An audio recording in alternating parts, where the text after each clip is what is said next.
Isang magandang araw po sa inyong lahat, mga kababayan, dyan sa Pilipinas, sa mga nasa iba't ibang panig ng mundo. Sa Pangasinan, masanto siyang araw mo si kayan amen, mga kabaluyan ko. Natan, o kaya ngayon, ang ipapakita ko ay paano hilutin ang masakitang braso. Kung ito ay malala na, ang tinatawag nila ay frozen shoulder. Mahirap itaas, kaya frozen shoulder. Mahigpit. Kapag sa mga nag-uumpisa, sa pagmamasahe, kapag may tumawag sa inyo na client dahil hindi pa sapat yung experience sa pagmamasahe, kapag kailangan pong tanungin nyo kung saang parte ang masakit. Kung nabanggit nila masakit ang kilikili, hanggat pwede i-request nyo pong maligo sila kasi may mangilan-ngilan mabaho ang kilikili o kaya may amoy. Paumanhin po sa nagamit kong salita. Kapag naghihilot na may amoy, kahit na gusto nyong hagodin, naiilang po kayo. Nandoon na po yung gusto natin kumita. Pero kailangan, parang komportable din po kayong hinahagod. Ang idadahilan nyo po, sir, kuya, madam, or ma'am, kailangan nyo pong maligo kasi hindi po pwedeng maligo pagkatapos ng hagod. Kasi yun talaga nakasanayan sa Pilipinas. Pagkatapos ng masahe or ihilot, hindi pwedeng maligo ng sunod na araw. Ngayon, maglalagay na ako ng oil. Hindi na po ako nag-sanitize kasi bagong ligo ako. Sa totoo, nandito kami sa ibang lugar. Nag-stay kami sa, ang tawag nila motel o kay hotel. Dito. Naligo din si Barry. Masakit ang braso niya. Maglalagay ako ng oil. Hindi na po ako naglagay ng sanitizer.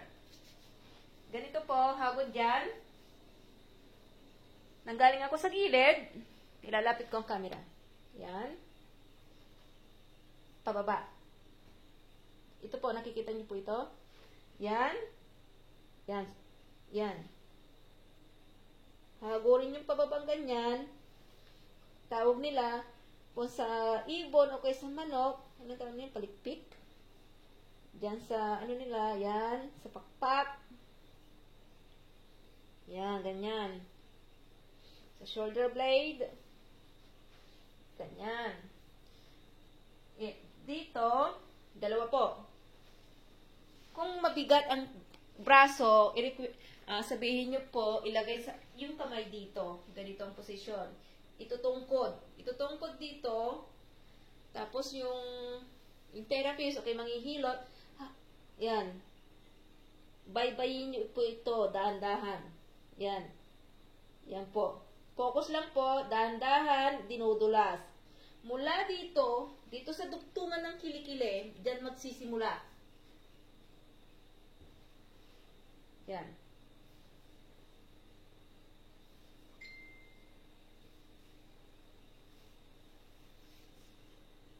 Ganyan. Hagodin nyo. Dahan-dahan ha. Nagsimula po ako dito, sa malapit sa kilikili. Binabaybay ko papunta dito. Yan o. Yung may late, ganyan. Yan ang focus, ang ipopokus nating hilutin. Ganyan. Hagodin nyo. Dahan-dahan. Umaatras. Babaybayin. Kaya hindi maitaas dito ang pumipigil o kaya dito sa rotator. Ang paghahagod, yung paghihilot, yung sikreto ko, kaya yung strategy ko sa paghahagod, sinusundan ko kung ano yung hibla ng muscle. Hindi ko pwedeng kontrahin. Kasi kapag kinontra ko yung hibla ng muscle, yung hanay ng muscle, mabubugbog. Kung saan ang muscle, nandoon ang litid. Ganyan. Diyan, ibinaba ko. Ito, paakyat naman. Kung nagsimula ako dito sa duktungan, diyan din ako magsisimula papunta dito. Ngayon, iibahin ko ang posisyon ko. Pupunta ako doon para hindi ako mahirapan. Iikot ako. Pamanhin po. Matatagpan ko yung camera. Ganyan. Pababang ganyan. Dito ako nagsimula. Una kong ginawa, dito ako nagsimula. Binaybay ko. Dahan-dahan papunta dyan. Ngayon, dito ako magsimula. Papunta doon. Dahan-dahan. Yan po. Yan. Yan. Dahan-dahan. Ganyan po. Tapos, nahagod nyo po ito lahat, pwedeng gumamit ito. Yan. Tingnan niyo yung posisyon ko. Kapag tinutulak ko, sumusunod yung balakang. Kasi yung bigat nanggagaling sa balikat, hindi nanggagaling dito. Kaya ang sabi, kahit maliit na masahista ko yung manghihilot malakas kasi tamang daloy ng bigat. Hindi po ang basihan, porkit matangkad, mabigat ang diin, hindi. Malakas. Nasa tamang pagtapon ng bigat. Ganyan. Ganyan.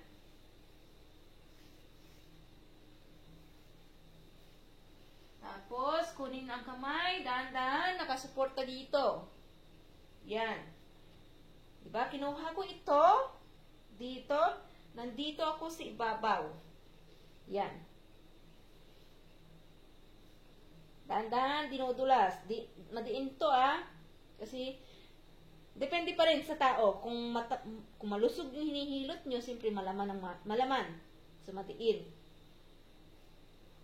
Titignan nyo pa rin ang facial reaction niya kung nasasaktan o kay nakikiliti. Kasi ang isa sa nagpapahirap sa naghihilot, yung kiliti o kaya inaasiwa sila. Kailangan iparamdam nyo na concern kayo sa privacy nila, tatakpan sila. Kung sa iba, kailangan mag-request kayo ng tuwalya. Bago ko po makalimutan, kung papansin niyo, naglagay ako ng unan in between of the legs. Ganyan. Pamanihin po, ano lang to. Bago ko makalimutan.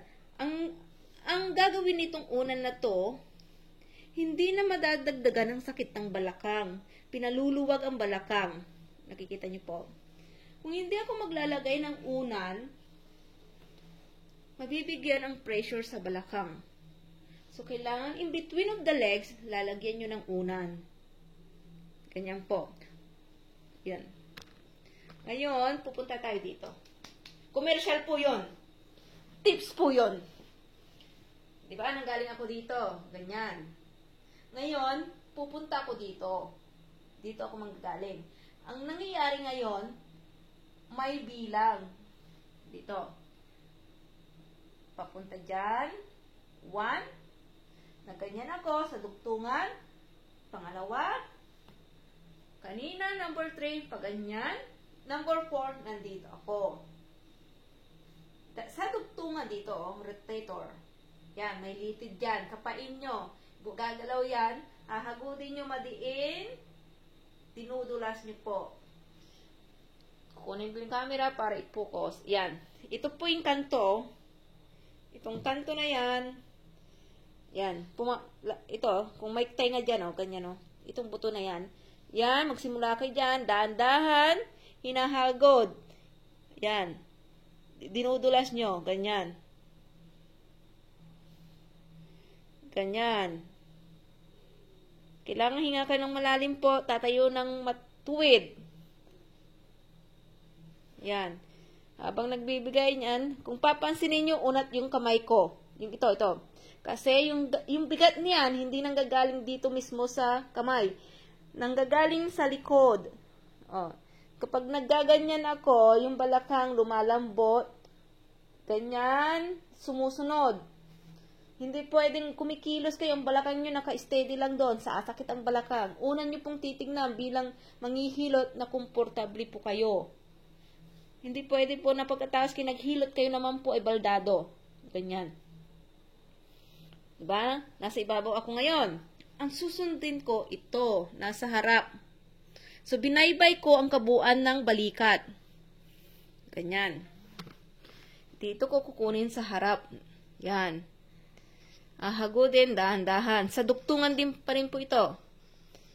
Yan. Pasensya na po sa kalat. Yan. Yan. Hagod yan. Natapos ko, nandito ako sa harap, pupunta ako dito sa dyan. Yan, kukunin ko sa kilikili. Kaya kailangan po talagang i-request na malinis. Huwag po kayo mahihiya. Yan. Tapos, sa dugtungan ng kilikili, nasa dugtungan tayo lagi. Diba? yan, dugtungan ng kilikili yan. Kikita niyo po ba? Masyadong dikit. Yan. Baba dyan. Pababa. Ganyan. Ganyan po. Tapos, pataas na ganyan. Pwede kong gumamit dito ng 4 na daliri. Ganyan. Ganyan po. Ito naman, itong dugtungan na yan, gagamit kayo dito. Pwede yan. Para mabanat. Kaya frozen shoulder kasi matigas ang muscle. Yung iba naman po, may problema yung rotator nila. Ganyan po. Yan, pababa. Ulitin ko po, ang binabahagi ko ay base sa aking karanasan. Ganyan po. Balik ang camera. Punta na yun.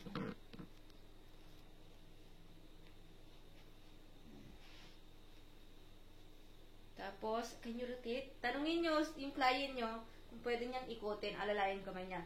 Tapos, pagkatapos inikot, obserbahan kung sa yung parte ng mahigpit. Kung hindi nyo naman obserbahan, pwede, malaya naman po kayo magtanong. Where's the tight? The tightness? Here. Here? Where is it? Dito. So, balikan nyo. Yan, hagod. Yan. So, ang gagawin nyo dyan, yan, ibabaw ng buto yan, dahan-dahan yan. Yan, yan, ganyan. Ang kapit nandito. Yan, ganyan. Tapos, kunin nyo yan, may, ano yan, may kanal. Bagsak kayo sa shoulder blade. Pwede nyo gumamit ang 4 na daliri. Dito, baybayin nyo yan, letrang C yan. Pwede kayong gumamit ng 2 hinlalaki. Yan o. Yan. Ang ginagawa ko sa kamay, paa ko, ganito.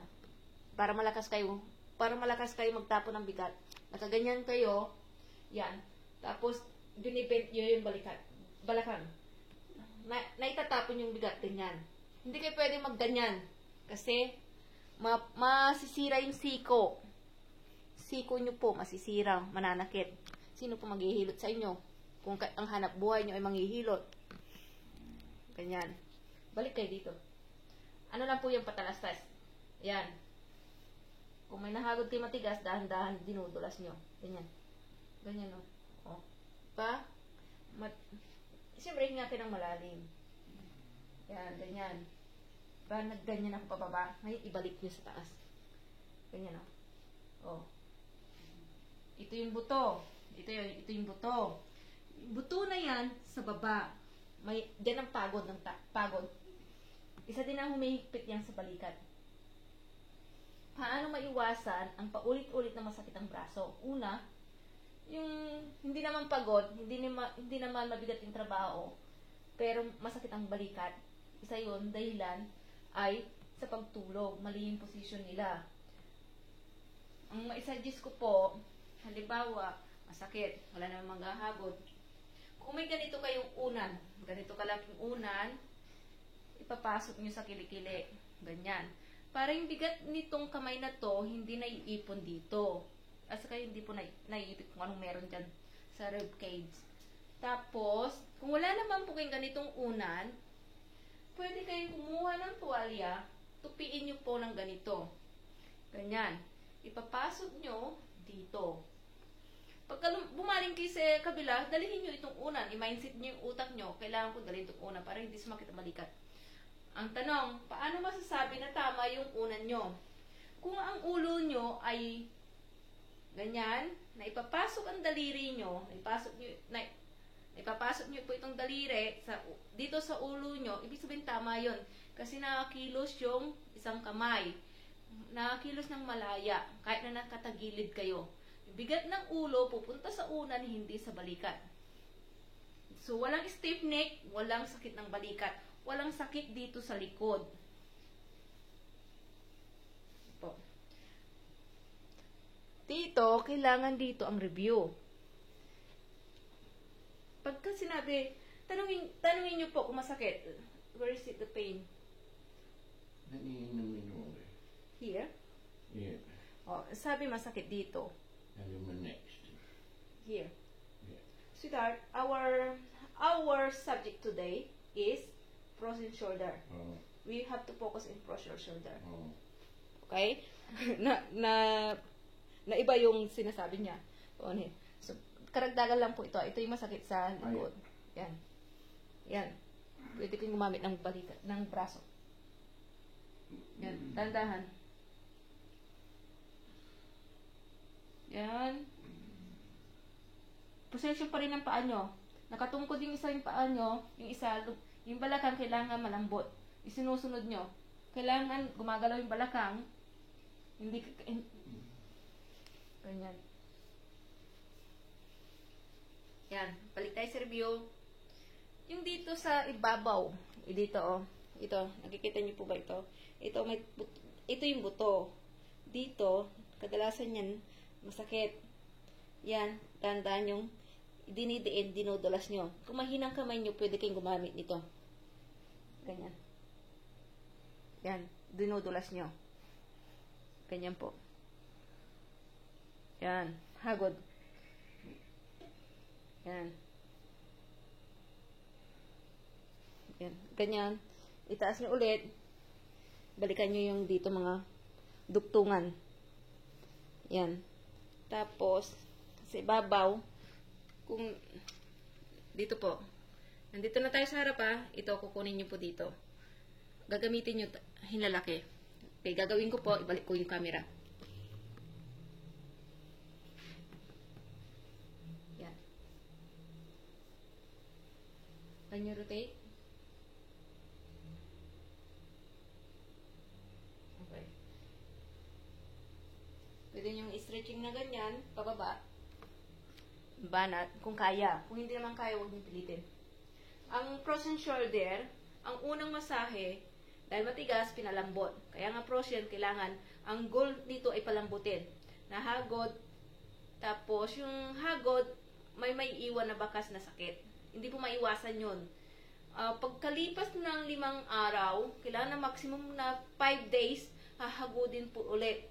Bakit? Para tuloy-tuloy yung improvement. Huwag pong hintay ng 2 linggo o 1 buwan. Mabagal ang pagluwag. Isa din nakakatulong ang pagkain ng anti-inflammatory foods. Lagi ko pong sinasabi, ang celery ay mahusay sa pag-reduce sa pamamaga ng mga kasukasuan o muscle. Iniihi niyo po yun. Pero, tanungin niyo sa doktor niyo kung pwede kayong kumain ng celery o kaya kung wala namang celery, pwedeng nilagang banaba. Ang akin sa banaba, hindi po sukatan kung gaano karami ang inumin na gaano karami tubig o nilagang banaba. Kung gaano karami ang dahon nilaga sa isang beses. Akin, pagka naglaga ako, maraming dahon, mga 2 baso lang, tapos nagiging kalahati yun. So, isang tungga, yung resulta, nakikita ko agad, nararamdaman ko agad, naiihi ko agad. Ulitin ko po, yung sinasabi ko po ay base sa karanasan ko po. Ngayon, how do you feel now, please? Yeah, it's good. Okay. Sabi niya, okay na po. Maraming salamat po sa mga kaibigan dyan, sa mga susunod pa magiging kaibigan, sa mga nagkagusto sa mga naging videos ko. Please like, share, and comment. Thank you po. Maraming salamat po.